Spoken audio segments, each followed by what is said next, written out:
تو اب جو ریسنٹ پاس میں ایک ٹرانسفر ہوئی کہ ایک جج صاحب کو لاہور ہائی کورٹ سے اسلام آباد میں لایا گیا، تو یہ ایک ایشو رائز ہوا کہ ان کی سینیرٹی جو ہے وہ کہاں سے ریکن ہوگی، اور ان کو کیا تصور کیا جائے گا کہ اگر وہ وہاں سے اسلام آباد ہائی کورٹ میں ٹرانسفر ہوئے ہیں تو کیا ان کی جو سینیرٹی ہے وہ اسلام آباد ہائی کورٹ میں فرام ڈے زیرو سٹارٹ ہوگی، یا ان کی جو پریویس سینیرٹی ہے وہ اس کے ساتھ تصور کی جائے گی۔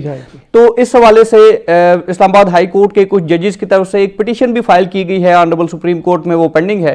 تو اس جیسے سارے معاملات کو کلیئر کرنے کے لیے ان کانسٹیٹیوشنل امینڈمنٹس میں بڑی کلیئر امینڈمنٹس لا دی گئی ہیں، جس میں یہ کہا گیا ہے کہ سارے پاکستان میں جتنے ہائی کورٹ کے ججز ہیں ان تمام کی seniority from the date of their appointment settle کر دی گئی ہے، اور ان تمام ججز کو ایک کورٹ سے دوسری کورٹ میں ٹرانسفر کیا جا سکے گا، without that consent of the جج ٹرانسفر کیا جا سکے گا، اور یہ اختیار ہوگا سپریم جوڈیشل کاؤنسل کا ان کنسلٹیشن ود پریزیڈنٹ کہ وہ اس کو ٹرانسفر کر سکیں گے، اور جو بھی جج اس ٹرانسفر پہ اعتراض کرے گا یا ٹرانسفر سے انکار کرے گا تو وہ ریٹائرڈ تصور ہوگا۔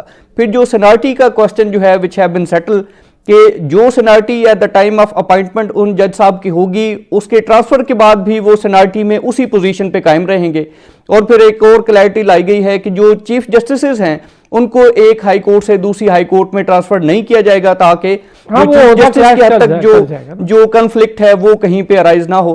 تو اس حد تک ججز کے ٹرانسفر کی حد تک اور ان کے جو سینیرٹی کی حد تک کافی ساری چیزیں جو ہیں وہ اس امینڈمنٹ میں کلیئر کر دی۔ ابراہیم صاحب کیا کہیں گے سر، یہ جو ججز کے ٹرانسفر والا معاملہ تھا، پہلے تو جیسے صوبائی سطح پر ہو جاتے تھے، انٹرنلی حیدرآباد سے کراچی بھیج دیں، کراچی سے نواب شاہ بھیج دیں، اس طرح تو ٹرانسفر ہو جاتے تھے، لیکن اب یہ ٹرانسفر کہیں بھی کیا جا سکے گا، اس میں اعتراضات آ رہے تھے ججز کو لے کے، تو اس کو ذرا بتائیں کیا سلسلہ ہے اس کا؟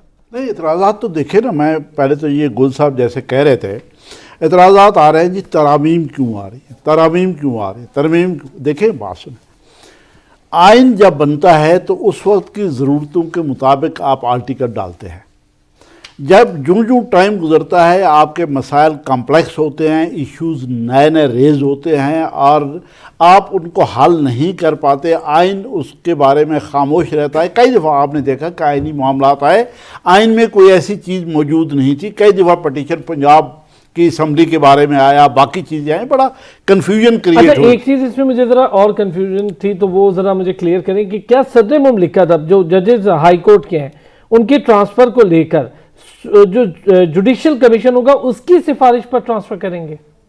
نہیں، یہ جو فرسٹ ٹائم آپ یہ اگر آپ فیڈرل آئینی کوڈ کی بات کر رہے ہیں تو فرسٹ ٹائم تو کسی بھی سفارش کے بغیر صدر صاحب کو یہ اختیار دیا گیا ہے کہ کورٹ کے ججز کو اپائنٹ کر دے، اس کے بعد اس کا ایک اور طریقہ کار بنایا گیا ہے، اس کے بعد پھر کمیشن انوالو ہو جائے گا۔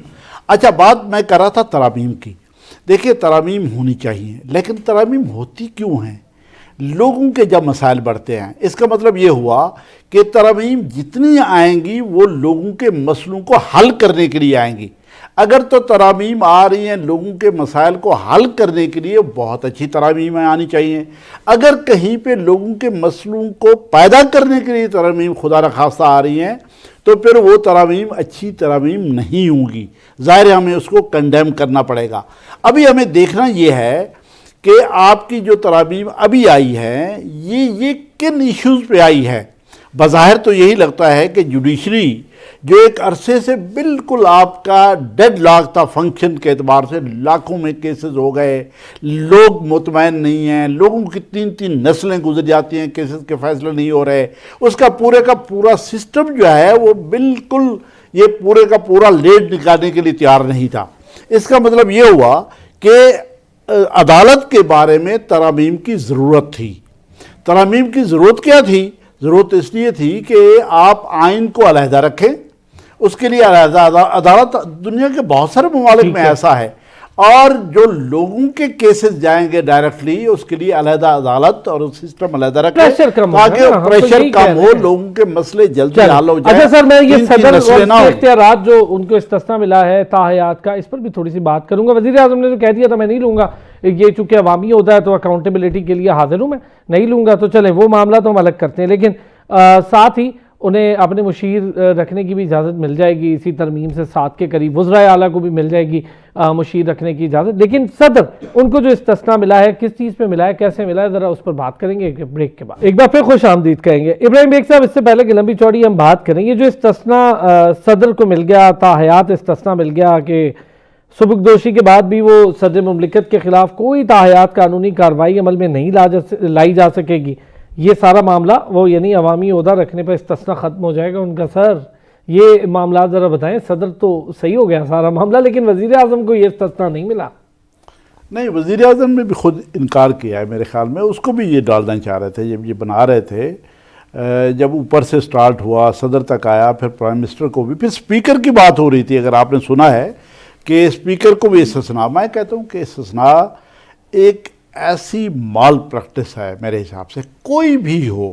ہاں، جو کرمنل کیسز ہیں وہ پرائم منسٹر جب تک اپنے آفس میں ہے، صدر جب تک اپنے آفس میں ہے، اوپر کے اس کے علاوہ جو آفیسز اپنے آفیسز میں کانسٹیٹیوشنل آفیسز میں ہیں، اس دوران کرمنل کیسز کو نہیں، ٹرائل ان کا نہیں ہونا چاہیے، ان کو چلنا نہیں چاہیے تاکہ فنکشنز ان کے آفیسز کا ثبوت رہے.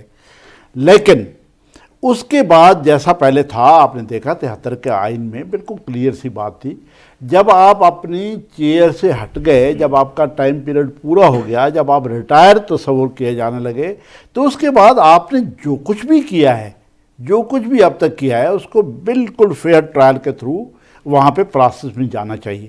چاہے وہ صدر صاحب ہوں، چاہے پرائم منسٹر صاحب ہوں، اسپیکر ہوں، آرمی چیف ہوں، کوئی اور چیفز ہوں، کوئی بھی ہوں. میں کہتا ہوں اس کو، میں کہتا ہوں چیف جسٹس آف پاکستان ہوں، تب بھی اگر کوئی ایسا کام کسی نے کیا ہے تو اس کو اس ٹرائل میں سے گزرنا چاہیے. اگر وہ نہیں گزرتا، یہ اگر آپ اپنے آئین کو اسلامی آئین، جو کہ کلیم ہے لوگوں کا کہ اسلامی آئین ہے، اسلام میں بھی اس کی ایگزمپشن نہیں ہے، دنیا کے بھی اچھے قوانین میں ایگزمپشن نہیں ہے، دنیا کے اچھے جو آئین بنے ہوئے ہیں ان میں بھی ایگزمپشن نہیں ہے. اس کو مال پریکٹس کے زمرے میں میں تو اس کو رکھوں گا ذاتی طور پہ کہ بالکل کسی کو نہیں ہونا چاہیے. یہ تو پرائم منسٹر نے خود انکار کیا ہے، ورنہ ایک لمبی لائن لگی ہوئی تھی. جو لوگ ان ترامیم کو بنا رہے تھے وہ اپنے اپنے باسز کو خوش کرنے کے لیے اس میں ڈال رہے تھے. پیپلز پارٹی کے لوگ، نائک صاحب تھے، ان کا صدر کو ڈال دیں، اور جو تھے لا منسٹر صاحب، وہ پرائم منسٹر، اسپیکر اور باقی لوگوں کو ڈالنا چاہ رہے تھے. ایک باقاعدہ کھوکر صاحب مذاق بن رہا تھا. ایک چیز عمران صاحب اس میں ذرا کلیئر کیجیے گا، اگر کوئی عوامی عہدہ یعنی ریٹائرمنٹ کے بعد کوئی صدر عوامی عہدہ رکھتے ہیں، اس پر یہ استثناء ختم ہو جائے گا؟ اوکے، ایک تو اس پہ بات کرتے ہیں کہ کیا انٹرنیشنلی ایسی کوئی چیز اویلیبل ہے. تو ہمارے پاس 2 قسم کے لیجسلیٹو ماڈلز موجود ہیں.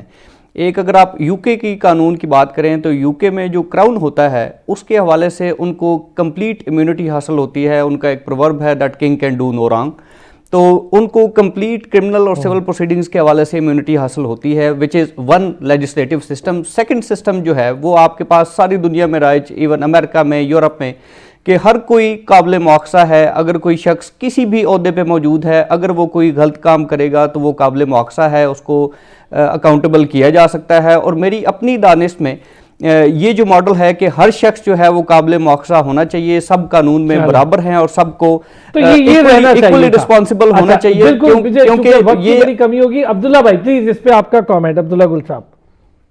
دیکھیں جی، پہلی بات یہ ہے کہ ہم جس دین کے فالوور ہیں اس کے اندر نہ ہمارے جو ہے وہ خلفائے راشدین کو ملا کوئی استثناء، انہوں نے بھی اپنی چادر کا جواب جو ہے وہ ان سے لیا گیا.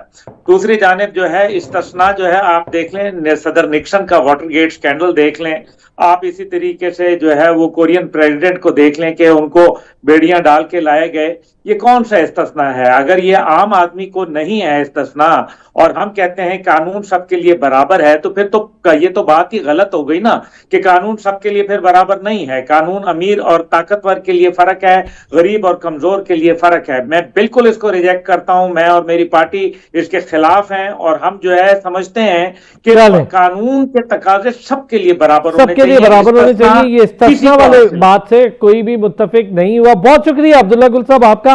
عمران فیروز صاحب thank you so much. Ibrahim Baig صاحب بہت شکریہ آپ کا. کل پھر ہوتی ہے آپ سے ملاقات. اپنا خیال رکھیں.